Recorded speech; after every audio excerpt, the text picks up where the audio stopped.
Good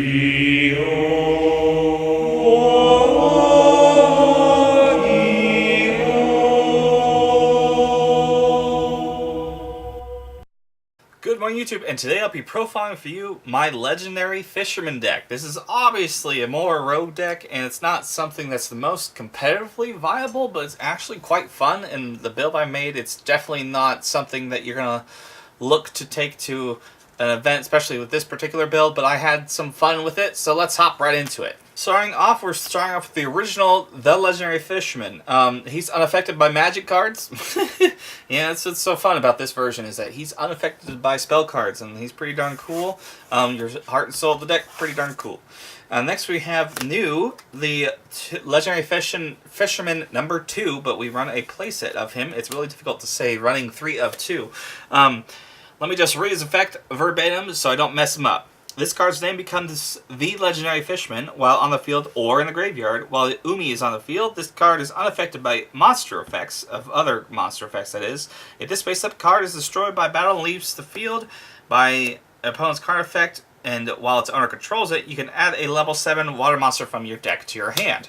And so that will typically be the Legendary Fisherman level 3, or number 3. It's really difficult to pronounce it. Obviously running 2 would be a lot less cloggy, but 3 is really cool because he's really he's super awesome in this deck. Let me read his effect. Cannot be normal summoned or set. Must be special summoned from your hand by attributing 1 the Legendary Fisherman, which you have 6 in your deck technically.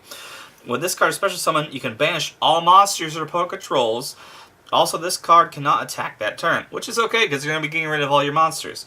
Cannot be destroyed by battle or card effects. Also unaffected by spells and trap effects. So he's almost a tower, really is what he is.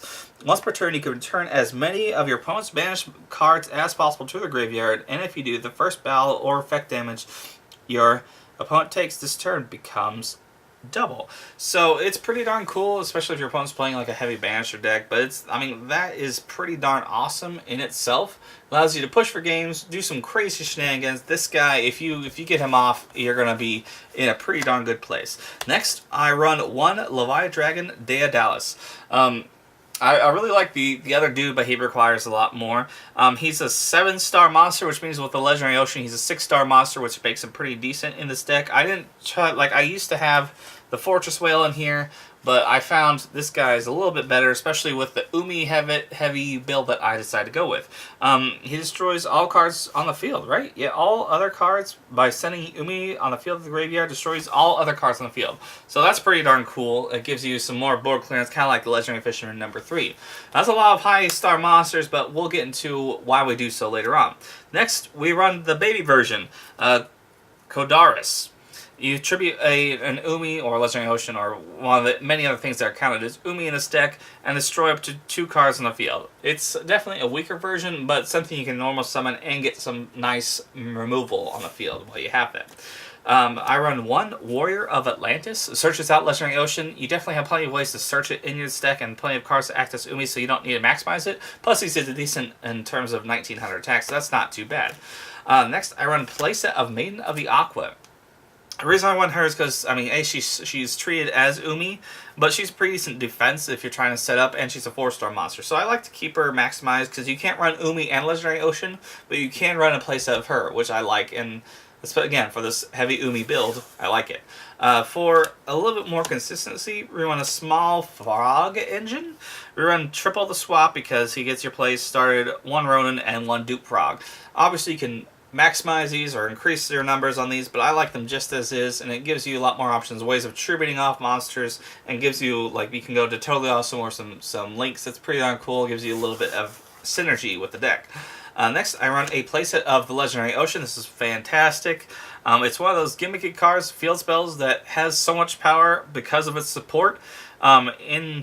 And its effect is in hand and on field. All your water monsters, water monsters in general, lose 1 level. That's pretty darn cool, especially when you have your 5-star Legendary Fishermans. Next, I run triple Terraforming to help you search that out. I run triple Instant Fusion because that gives you a lot of extra little fun plays that works well with this deck. Next, I run 2 Feast of the Wild, level 5. This card Special summon up to 2 level 5 warrior type monsters from your hand in our graveyard, but their effects are negated. Also, they can't attack, but that's fantastic, especially if you have a Legendary Fisherman number 3. You can plus and start going off and getting your plays off just with this card. Next, I run a Dark Hole, because obviously 2 more I agreed to hopefully fix your bricky hands, because that can happen a decent amount of time with this deck. 1 Rage of Ryokushin. It's definitely not as good as Dark Hole, but there's definitely a lot of synergy you can do with this deck. You get to destroy cards in the field equal to the number of excuse me, higher level monsters you have on the field, and it's they can't use those monster zones. So that's pretty darn cool, especially because I think it's any zone. Yeah, you can use the extra monster zone, which is kind of neat and a little bit fun with this card, but it's definitely not as good as Regeki or Dark Hole, but with this kind of a deck, it's fun to run that. Next, I run the Monarch Stormforth, because you have a lot of high level monsters that you can just tribute off and get your, do some fun shenanigans with it, because you don't need your extra deck as much in this deck. Next, I run 2 of Sea Stealth Attack. This is definitely a really fun card that I'd like to bump up to 3. Now, again, so since it's a new card, I want to read it verbatim. When this card is activated, you can activate 1 Umi from your hand or graveyard, which is fantastic. While Umi's on the field, it gains the following effects. Once per turn, you can banish a water monster you control until the end phase. This turn, the face-up spell trap cards you control cannot be destroyed by your opponent's card effects, even if this card leaves the field. Now, keep that part in mind. At the start of the damage step, if your water monster whose level is 5 or higher, original level is 5 or higher, destroy the monster if it battles. The nice part about that first effect is it works well with Tornado Walls. So it lets you be able to protect, like you can banish your monster, have your Tornado Wall effect and not lose any damage, plus your cards won't be destroyed this turn, so it makes some really nice synergy and lets you stall until you can get your Legendary Fishermans off pretty well. And rounding up our traps, we run a Torrential Tribute because it's nice to run in a water deck. It's kind of fun. I don't know, it's a not massive board clearance that is still good. Running on to our extra deck, obviously don't need this too terribly much, but there are ways, like you can go into it, so I do. 2 Miss Starboy, because it's nice to be able to get the extra attack boost, and it's a lot easier to go into with this kind of deck than a lot of the other Xyz in here. Which, speaking of which, I run a Princess Sprite. This is for the condition where your Legendary Ocean is bringing your frogs down a level. It gives you a rank 1 to go into. And she's not too bad, especially if you're trying to search for those spells to give you more consistency. I run a Totally Awesome, because, again, the Frog Engine, you can make this dude. For our rank 3s, because your 4-star monsters will become 3s whenever they're under Legendary Ocean, we run a Grand Pulse and a Nightmare Shark, because they're awesome. For our rank 4s, which will be your 5s or your 4s, depending on Legendary Ocean. Number 101, because he's cool. Heartland Draco. Tornado Dragon. Abyss Dweller, because you get the boost off of it, because they're all waters. That's it for our rank 4s. We only run 1 rank 5, because usually when you have your Legendary Fisherman, you want to keep them on the field.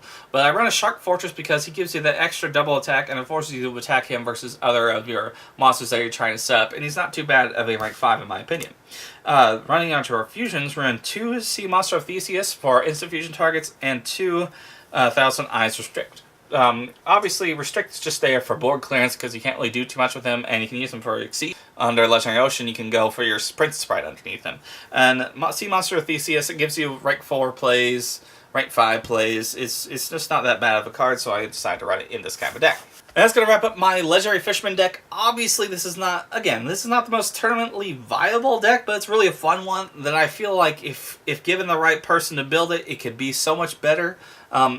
Legendary Fisherman has always been a cool card, and with just the addition of like Legendary Fisherman number 2 and number 3, it's become a lot more of an archetype that you wouldn't think existed. Those of your fans of like Mako out there obviously will like this kind of a deck, and from the Legendary Duelist, the set that I love so much, it's definitely not the worst archetype that you can find out there. So it's something I hope you pick up and try out, and let me hopefully share me some of your builds. If you make a Legendary Fisherman deck, I'd love to see some more that can make this a little bit more viable. Anyway, thanks, and have a great day.